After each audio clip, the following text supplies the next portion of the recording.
Welcome, everybody. I'm so excited that you're here. It's 11:11, and we're going to get started.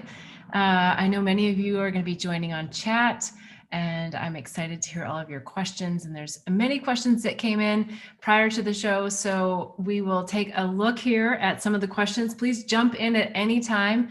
I'll do my best to keep trying to check the chat, but yeah. So let's hear what you have to talk about today on this Sunday morning. I hope everyone is super well. It's actually quite cloudy and a little overcast and misty here in Southern California. So it's a good day to be in talking about all things on a soul level. So yeah, let's jump right in, and I'll pull up the first question that I have, and I'm happy to hear whatever questions you may have from your side.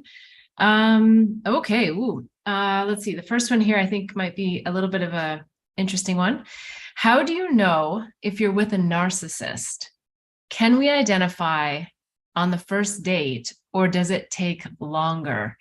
I believe we can identify on the first date. I'll use a little bit of an example from Angels, Herpes, and Psychedelics. So if you've read the book, you know all about sleeping with the devil and what happened in that chapter. And, while I would never want to have to repeat a situation or a relationship like that again in my life, I do feel that I survived it and wrote about it so that I could help other people understand how not to get entangled with a narcissist, but also recognizing that sometimes that's just on our soul's plan. I mean, I do think that that it was divinely guided that whole situation happened. But going back to that particular situation, I had like this feeling in my gut. If you recall from the book, when I met that gentleman, Klaus, on the yacht that we had rented that day, I had a knowingness right away that he was just full of crap. And yeah, my body had said something to me, but I was really tired that day, and a lot was happening. And so he suggested that we go to dinner on our own and not be with the group, which, could be flag number one. Oftentimes it's better to stay in the group and see how people interact with others. But we know sometimes if there's a little bit of romance or potential for romance, it's nice to just branch off and then have your opportunity to speak to each other alone. So not necessarily, something that I would say don't branch off, but see how they're interacting with others and see how other people receive their energy. But most importantly, really feel into how you are feeling about this person. So then I'll take it to the next step. So the next step was, and I didn't realize this, of course, until long after this whole episode with the narcissist happened, narcissistic sociopath. Then it was a situation where we were alone, and he was as a sociopath. And again, I didn't even know what these terms meant back then. So that's the crazy part of it all. And he was just reading my energy. And as an empath and someone who's very spiritual, I'm very, very open. In my corporate life, I would say I'm not. I was much more closed and probably harder to read. And just a little bit more protective of my energy and maybe a little bit more calculated because I was thinking a lot more. But when it came to personal relationships, if you got me out and about, I'm an open heart, and I love to talk about all matters of the heart, my life, details. So I'm a private person, and yet in the right situation, I'm a very open-hearted person, and I want to get to the heart of the matter. So I opened my heart that night and discussing my life and what I saw for my life and what I was here to do, and even talked about pollinating the planet with love. And so as a sociopath, he was able to just, read me as an open book, and he saw my bright white light, and he saw that I was here to help heal humanity in some way, shape, or form. And he wanted to take advantage of that. So he knew all the things to say.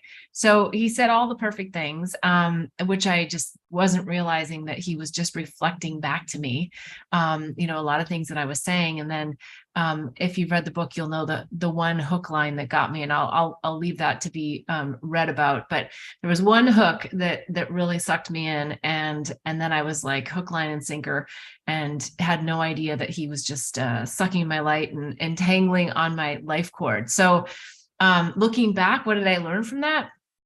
Well, I learned that one of the traits about narcissists is that they really love to love bomb you. So they love to tell you everything that a woman, I'll say a woman, but it could be the reverse. It could be that you're a man listening to this and you've had a woman who's a narcissist. And there's a lot of love bombing that goes on, a lot of fast moving, let's make our lives together.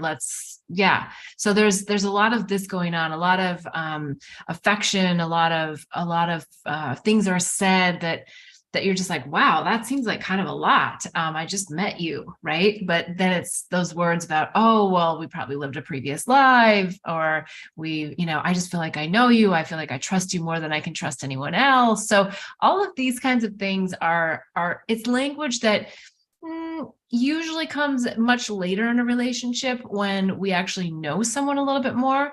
So they're oftentimes just picking up on your open heart and your ability to really be present with them. So I do believe that you can pick up on a narcissist right away.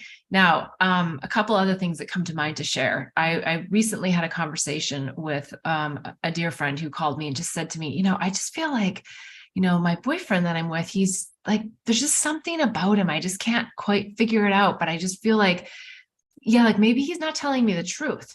And I said, oh, stop right there. Why are you even questioning yourself? I said, if you felt that with me, you would instantly say something to me as a friend. You would instantly say, hey, Beth, that makes me feel odd, or that makes me, or you just wouldn't be my friend if you really thought that there was something there. So it's like this interesting undertow that people with a love interest can bring, where we don't want to maybe question them. And so if you find yourself feeling like, should I trust this person? That's a big hit. If you're asking yourself the question, I said, hey, to my friend, I said, have you ever once in any conversation we've had, have you ever said, do I trust her? Have you ever said, do I trust that she's telling me the truth?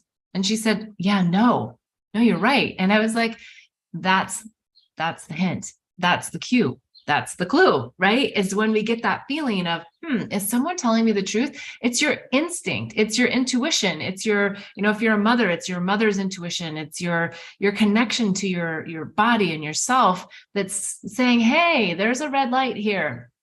But oftentimes we want to ignore that, because what do? We follow the fantasy of the mind and the fantasy of what we want this person to be. And then they're sitting there going, I'm your fantasy. I'll be your fantasy, because they know how to do it and they know how to play it. And so narcissists can be really, really interesting. And I think if you find yourself encountering one, it's a really good thing, because then you know that you are being, you're up for a real lesson. You're up for a real lesson and discernment of whether or not you bite and you jump in like I did, or if you go, I trust my higher self. I trust my discernment. I'm going to go inward and I'm going to just feel like, how does this person make me feel? So absolutely, I think you can identify on the first date if you're with a narcissist or not. And I think that it's, again, going, to that place of discernment within yourself and not questioning yourself, because that is the other thing that narcissists are so good at, is getting us to question our own thoughts, question our own intuition, our own. Yeah. So anyway, I think I've belabored that point. So yes, absolutely. We can do this. Let me see here. I'm going to look and see if I've got some other things in the chat. Okay. I think I answered that one. How did you get to this place where you can share with the world about having herpes? Wow, that's a good one. If you've listened to some of my other interviews and episodes, I talk about this a lot, that I actually have COVID to thank for this, in many ways, because the first draft of my book, I actually had written that I was exposed to herpes, and I had the scene in there with Klaus. but I didn't say that I had actually had a positive test for herpes. And I just felt like that was a more protected way to talk about a difficult topic, and that maybe I didn't have to talk about me being positive and I didn't have to disclose that. Because, when it happened to me, it was incredibly traumatic on so many fronts. And again, if you've read the book, you know what happened, and there's the everything around that was so painful. But when COVID happened, what I started to realize was that everyone understood what virus shame was. And so I was like, wow, like people get this, because people were shaming people left and right. Not so much now, but like, in the heat of it, it was like, oh, did you wear your face mask? Or, oh, you shouldn't have gone out in public. Or, oh, did you fly on a plane? And, there was like all these questions around like, why did you get COVID? And a lot of people didn't want to say, like, I was so surprised. I have COVID. Don't tell anybody. It's like, what do you mean don't tell anybody? Like, why aren't we telling people? Like, so we can send you love and light and we can all be in support of you. That's what you would do if you had, another flu. You'd say, hey, I'm not feeling well. I got the flu. I'm down. And we'd say, oh, okay, let's send you some love and light and, let's support you.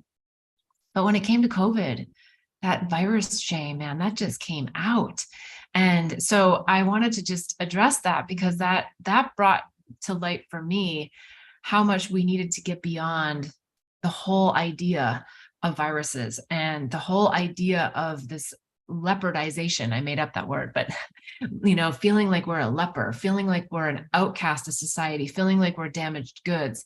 When the reality is that the data shows that 450 million people have herpes. And I'm sure that has nothing to do with all the number of people who haven't tested positive, but actually carry the virus. So it's very, very prevalent in our society today. And yet nobody wants to talk about it. And everybody wants to say that, oh, that's not me, or that won't be me. And until it is you, then you start to realize, wow, there's something really here. And it creates trauma, it creates wounds, it creates energy stuck at a cellular level within your body. And so we need to release this stuff. We need to release these ideas, this energy, that there's anything but a wholeness and perfection in who you are. That is where we're really headed to, is to know that I am perfect and whole. And that's something that A Course in Miracles is so great at teaching us, is that we are perfect and whole, and it's just the correction of the mind, right? Such an easy concept, and yet an incredibly difficult concept. If you're on the journey and you've been unraveling your mind, which is the name of the show, you understand just how difficult it can be. I mean, a lot of people talk about this in more traditional senses of, oh, I'm peeling back the layers of the onion. That's fine too.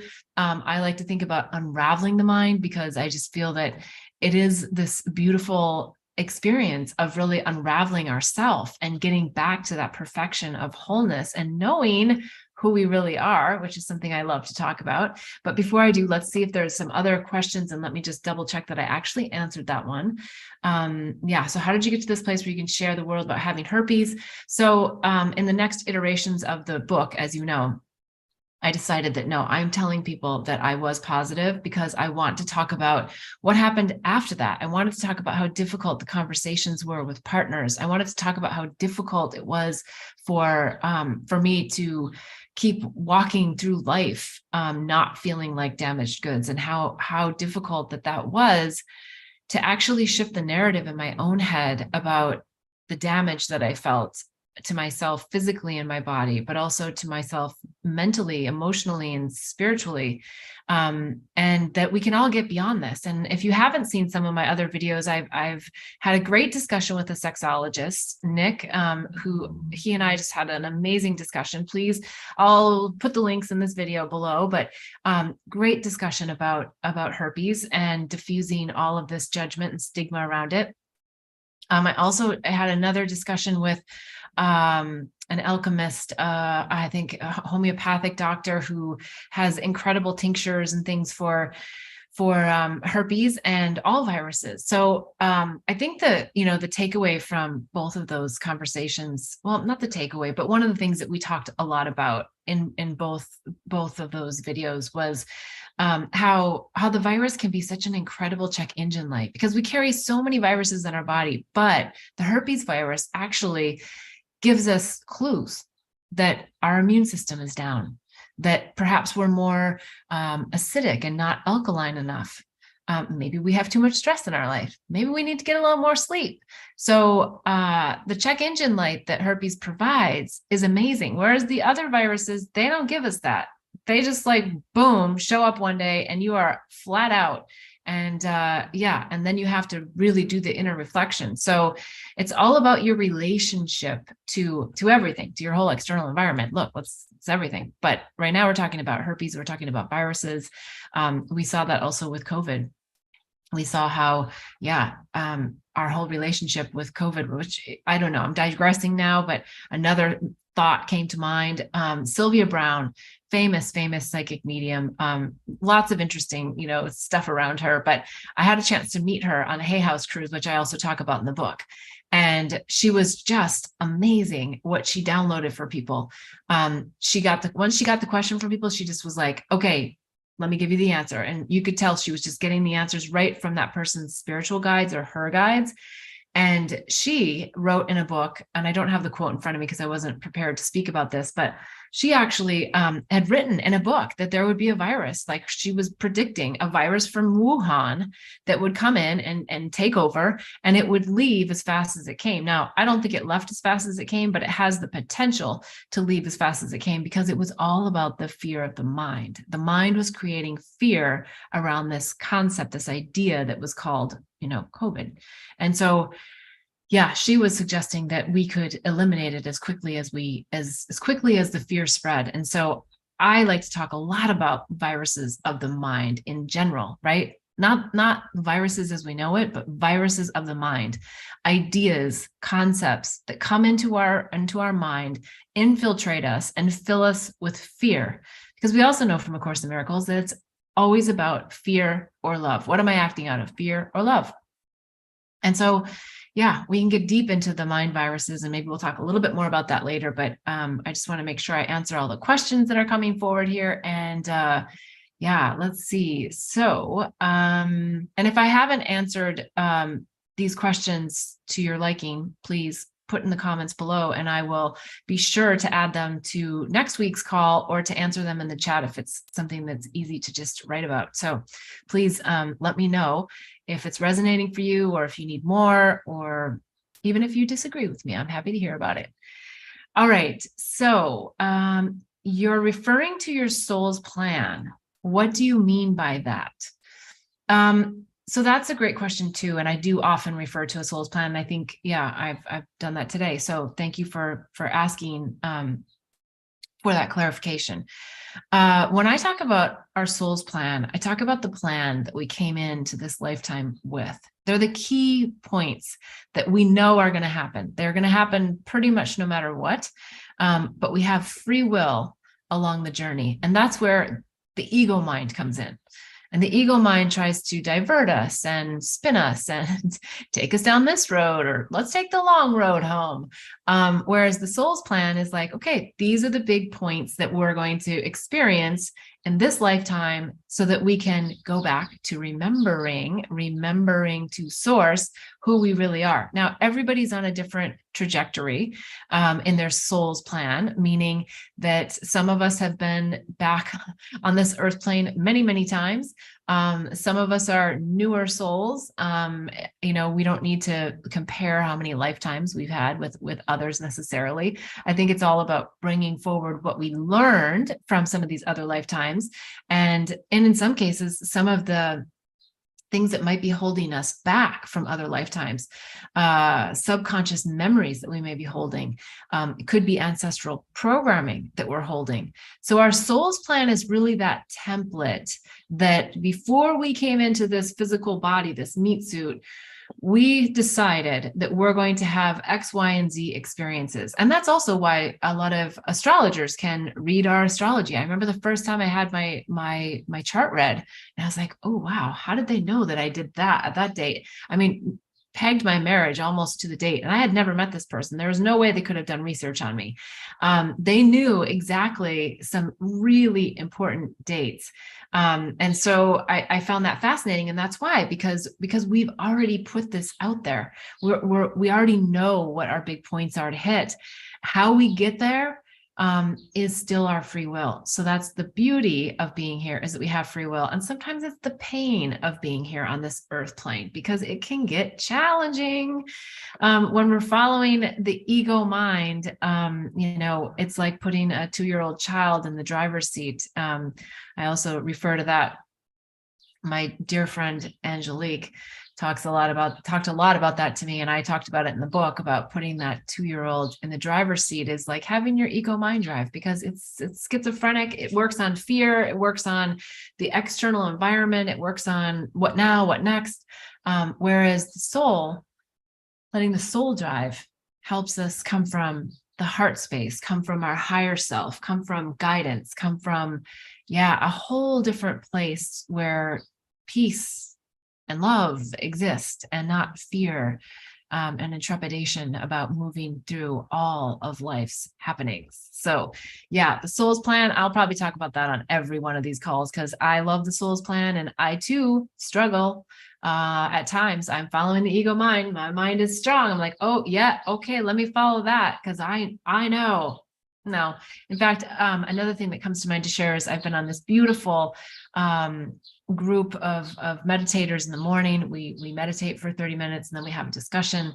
And one of the exercises recently was the difference between saying, I don't know, and not knowing. And the difference is incredibly profound, because not knowing brings in that childlike curiosity, brings in that place, that space of excitement about seeing what's unfolding, as opposed to what you think or your ego thinks that it needs to do about it, right? As I said, I'm always still working on this too, because my programs are, do it, get it done, right? But we all know that life isn't about doing, it's about being. That's why we're human beings. We're not human doers. And that's the journey that we're all on. And we have so many incredible enlightened masters who have come before us and are still here with us on this planet, saying the same thing about being and not doing. And of course, we have to take inspired action, right? So there is inspired action to take. It doesn't mean we do nothing, but it means that we don't follow the mind. We don't follow the mind's idea of what we need to do. We really use the inspired action to take action and move the needle forward in the direction of the soul's plan. So big difference. Just practice saying not knowing, instead of I don't know. I don't know is like, for me, it's petrifying. I don't like to not know. My mind doesn't like to not know, because I like to have the answers. I like to find the solutions. I like to be accountable and responsible. And I'm not suggesting that we shouldn't be. Of course, we should be. We should be accountable and responsible. But there's a different space and place where we can come from, that's a place of centered peace that passes all understanding, that keeps our hearts and minds open, right? And so that's where we want to be. And that's the soul's plan. So if your heart and mind is open, you're already letting your soul drive. If you're in fear-based thinking and doing, then good chance that you've got a 2-year-old ego mind in the driver's seat. So just beware. Okay, let's see. The next question. Let's see, do I have any other questions also here on the chat? I think, yes. Okay, let me get to this. So the next one is, how do you define love? Well, that's a great question, because I think love can sound really ominous. And I define love as a feeling of expanded states of consciousness. What do I mean by that? I know it sounds a little bit big words. What I mean by that is it's that space in between the words. It's that feeling that is unexplainable. It's that knowingness, that connection, that feeling that we're not alone. That's love. That's love at its finest. That's our connection to source at the highest level. That's just being in 100% awareness and expanded states of consciousness where we're really present and here and with spirit. And then we get these beautiful opportunities where people come and reflect love to us.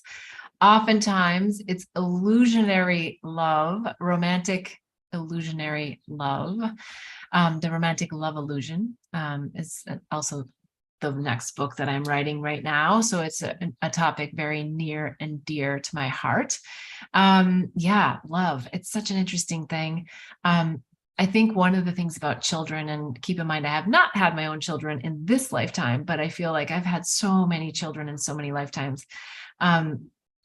It's that unconditional feeling of connection and wholeness that we experience with newborn babies, because they don't have the programs indoctrinated within them. Yes, they're bringing their karma in. Yes, they can come in with some really interesting, aspects about themselves and characteristics and whatnot, but they have this pureness about them. This pureness where they're living in love and they're vulnerable and they're receiving from you, right? They're receiving love. So they just teach us so much about how to receive love in our life.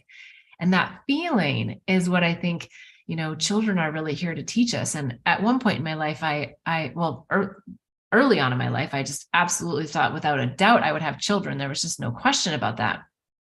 So when I left Stewart, which I'm sure you read about in the book, if you've read it, it was a tough thing. I was like, oh gosh, am I going to meet someone in time to have children? But my conviction was so strong about following my soul's path and journey that I knew that if children were right for me, they would come in. And if they weren't, they wouldn't. And so it didn't take too long. I don't know. I'm going to guess. I honestly don't remember, but I would say like 5, 6, 8 years maybe. And I realized, children are not in my life plan this lifetime. And I felt that they weren't, because I feel children come to teach us 2 main lessons. Everyone, there's like 2 main lessons that all children come here to teach us. Anyone want to guess what they are? Put it in the chat. Pure love and forgiveness. And the only way to pure love is through forgiveness. And oftentimes that's forgiveness of ourselves, right? So of course, it's forgiveness of others, but sometimes the hardest is forgiveness of ourselves. And then of course for children, then they come in with these soul contracts with us. And then there's all these other things that they're here to teach us. But at the core of it, those are the 2 biggies. Those are the 2 that they're really here to jolt us with. And it's easier to understand forgiveness when it comes to a tiny little baby, and as they grow up and things happen, then all the other lessons come in, and then forgiveness can be a little bit more challenging for us. But they're here to teach us that. And they're here to teach us to extend that beyond that little baby, beyond that little person, to all of our relationships with our own parents, our relationships with our lovers and our friends and our brothers and sisters walking on planet Earth. So children are amazing little beings that are here to teach us pure love and forgiveness. All right, so I digressed a little bit off the question. How do I define love? So it is that feeling, and it's a beautiful thing when we can experience it with someone else, and when someone else is reflecting it to us. But it's that space of nothingness. It's that space of non-attachment, and that's where, and I'll talk about this, I'm sure, on many shows, but because I'm deep in the writing of the next book. But it's the romantic love illusion that gets us all messed up about what love is. It looks like it's outside of ourselves. It looks like it's coming from someone else. It looks like it's coming from the baby. It looks like it's coming from our parents. It looks like it's coming from our lovers, our partners, our spouses. And while they are helping us feel love and know love within ourselves, they are not the source of that love. And there's so many examples of it that make it really easy to see this. especially when we start the romantic love illusion, we get into a new relationship and, oh, and the sparks fly, and oh, we build all these fantasies and we build all these ideations. And when they're not with us, we feel this love and, oh, so great. And I love that. I love that stage of relationships. But it's always just a reminder that that love is within ourselves and that we are attracting someone else in our life to help us awaken to new levels. And so then we do start to understand love in different ways within ourselves through our relationships. So if we're lucky to have a long-term partnership and we're, with someone for 20, 30, 40, 50 years, and it's a relationship where we're learning the lessons, that's deep unconditional love in many cases. And in other cases, it's not. People stay for the wrong reasons. But so love is something always within us, something that we can share with someone else.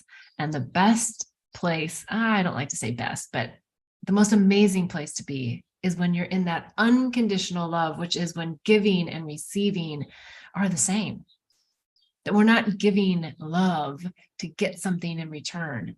And love is a powerful thing. And unfortunately, a lot of times that power gets misused and abused and without people even knowing. So that goes all the way back to the core wounds that people are experiencing, and how relationships can help us move through those, whether we stay in them, whether we get the lessons and we go. We all have different and varying ways that we are going to learn the message of love and that everything is love. So, all right. So let's see here. There's another question coming up. Okay. This is a good one too. How do you think psychedelics will change humanity, and why didn't it already happen? The 60s and 70s were a big push. Okay, so if I understand this person's question, I do think psychedelics can absolutely help us change humanity. But it's also about how the humans interact with psychedelics and how we allow the soul to drive and not the ego mind. There are a lot of forces at play, which I guess I'll wait to get into that topic a little bit here. But psychedelics have the ability to get us beyond the ego mind. And how do they do that? Well, in most cases, it's helping to quiet or shut down the default mode network, which is all the programs that the mind runs. A lot of those programs are good. They're necessary because we've learned that if the stove is hot, we don't want to touch it. So we don't need to relearn that every time. So some of those programs, we don't want to eliminate those programs. Those programs help us function on autopilot. But it's the programs that are functioning on autopilot that are not serving our higher good, which are the ones that we need to get rid of. Now, the 60s and 70s, I wasn't around in the 60s, but I was in the 70s, but I was pretty tiny. And, we know all about the war on drugs. And growing up, I learned that you do not want to be that egg in the frying pan. That was your brain on drugs. And there was a huge narrative and scare tactics everywhere about this. Well, there was a real good reason why. And that reason was that with psychedelics and everything that was happening with LSD and psilocybin, MDMA, all of these drugs that were out there were being used in more party situations, more Woodstock situations. And I'm not trying to place a judgment on that. But what those drugs were doing was giving people the freedom from their mind and the social constructs and ideations that had been built over time. And they were starting to get people back to the idea of oneness and helping our brothers and sisters out and not being separate and understanding that we're all connected. And so there was incredible things happening with the movement in the 60s and 70s. But then there's social constructs like the government that came in and said, well, wait a second, we can't have people not wanting to go to war. Look, I'm sure everyone listening here has a lot of familiarity with some of this, but I don't want to skip over some really juicy tidbits about our history, because that's what started this whole war on drugs. And there is a good reason for some drugs to not be available because they're working on different receptors and they're dopamine and they're very much addictive and they take you, they take you into a place that's not your soul's plan or your soul's journey. So I'm not saying this as a whole blanket around drugs, because there is a reason that we need to have some control over this. But when it came to psychedelics, when it came to plant-based medicines, we've been given by Mother Nature some really incredible things. Or if you want to say in the laboratories, because LSD was created in a laboratory, so was MDMA. They were created by scientists that were most likely downloading this information from their starseed families to help humanity. It's like, I don't know, this is an interesting example that comes to mind, but it's sort of like the atomic bomb. Like people got downloaded with how to put this together. And then it was used for the wrong reasons. So if we're given some of these tools like psychedelics, and then it's used for the wrong reasons, then it's not as helpful for humanity. And so I think our second time around now, we have this huge opportunity to shift the narrative. It's one of the reasons why on the book I actually have psychedelics on here, is because I feel very driven to help shift the narrative around psychedelics as awakening agents, not as the war on drugs, and for people to know who they really are and to get beyond the programs of the mind, to get beyond the suffering, to get beyond the storylines that were created in most cases at a very, very young age. So for many people, for trauma that they've experienced in this lifetime, there's so many things that psychedelics can help us do. With that said, there's a lot of funny business that can go on with psychedelics as well, because it opens us up. It opens our aura. It opens our soul. It opens us up to a lot of different things. So I will always say, setting, and server, so important. So important that we really understand who we're sitting with, what mindset we come into, our intention setting, right? What is our intention? Where I would say this might be a little bit where I come in and say, well, maybe the 60s and 70s, it got a little bit out of hand. Because one of the things I can say from personal experience is that how long you've been doing psychedelics doesn't matter. How often you do psychedelics doesn't matter.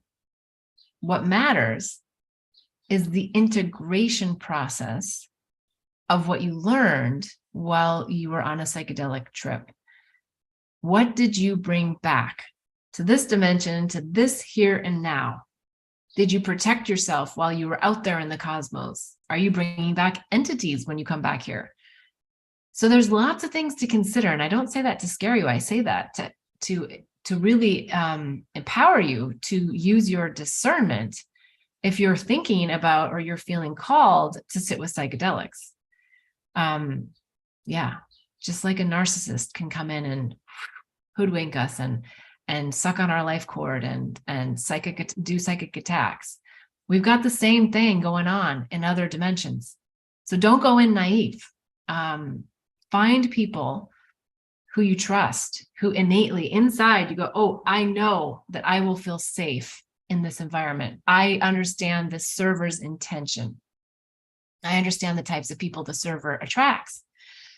All of those things. So again, a whole nother episode can be done on this, and it probably will be in future around psychedelics. But I think we just went a little bit off the rails in the 60s and 70s. Things got a little bit out of hand. The integration work, which is the most important part, wasn't being done. So a lot of the information wasn't being embodied on a sustainable level. People were coming back with all these ideas and sounding crazy, and they are kind of crazy ideas, but they're not. I mean, I'm saying that as a blanket statement, right? But when we really understand the bliss of divine oneness, then we get it. But it's conceptually something the mind doesn't really want you to get, because then the ego is out of a job. And so there's a really nice balance of where psychedelics can help us be in this world, but not of it. We can start to understand things from a whole different perspective. It's like when we had physics and then we had quantum physics. It took our understanding to a completely different level, right? The holographic universe. Everything is a projection of our minds. So everything that I think, maybe not everything, but a lot of what psychedelics teaches us is also shown in quantum physics.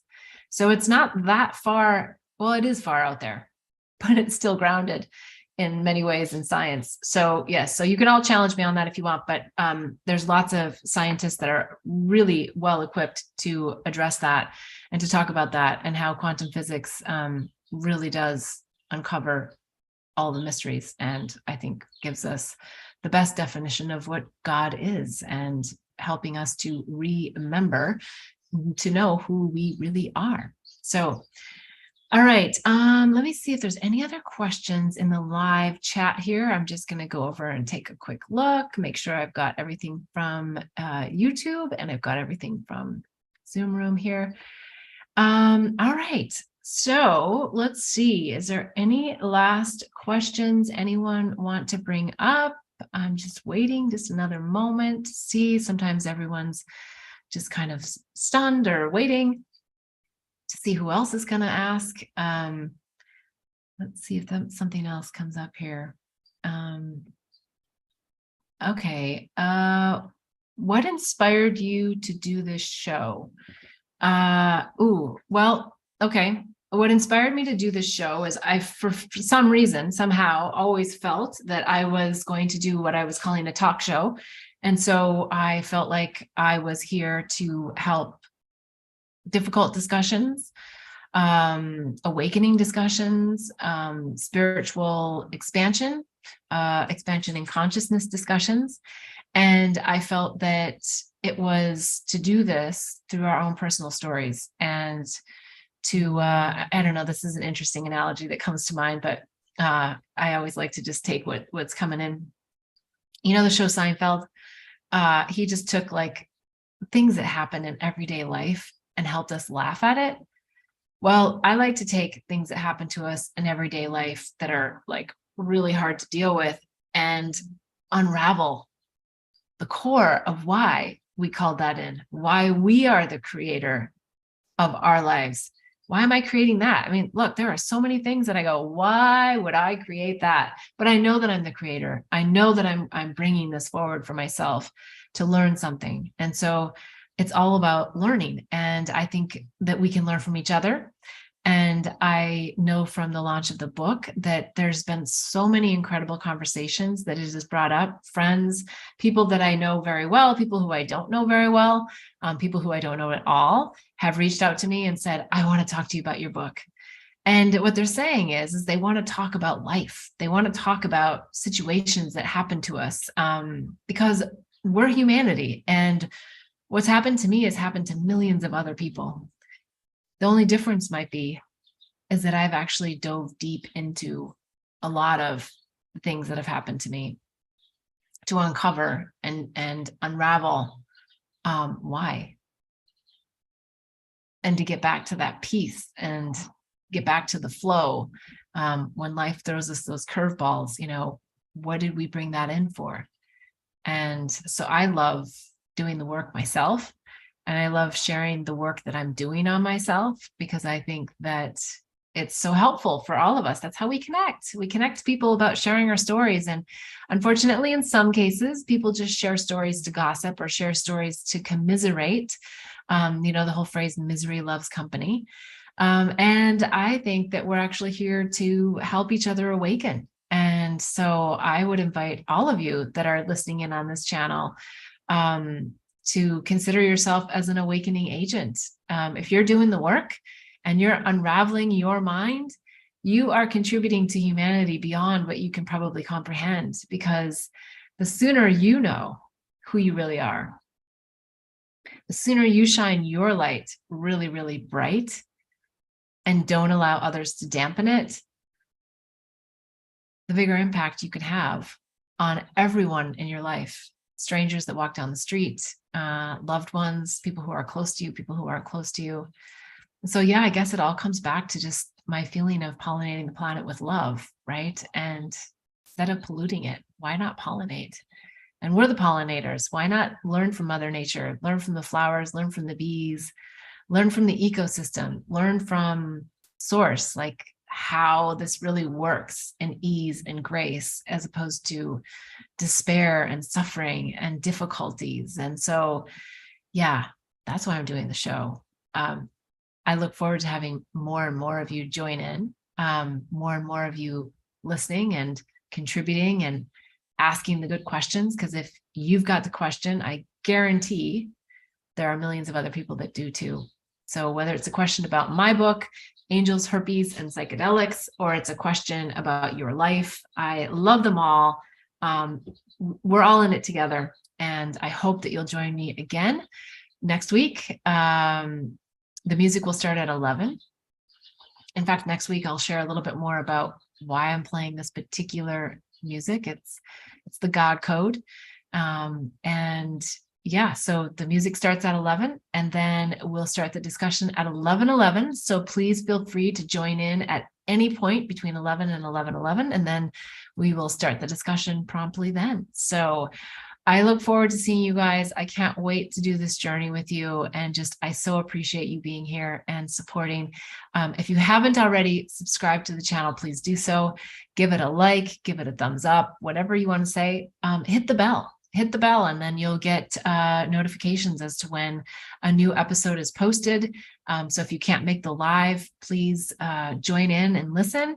Comment, and if there's a question that pops up in your mind as you're listening and it's on replay and we're not live, still write the question. I'll be checking the questions every week, and if I don't get something answered on that particular episode, I will for sure get it answered on next week's. So please do not hesitate to write a question at any point in time in the comments below. And the more you subscribe, hit the bell, the more notifications you'll get, and it'll help the algorithms. And then when I talk about funky, crazy things, you'll still know that it's there, and I won't be deprioritized based on topics that perhaps YouTube doesn't like, so, or social media as a whole. All right, you guys, lots of love and light to you. I cannot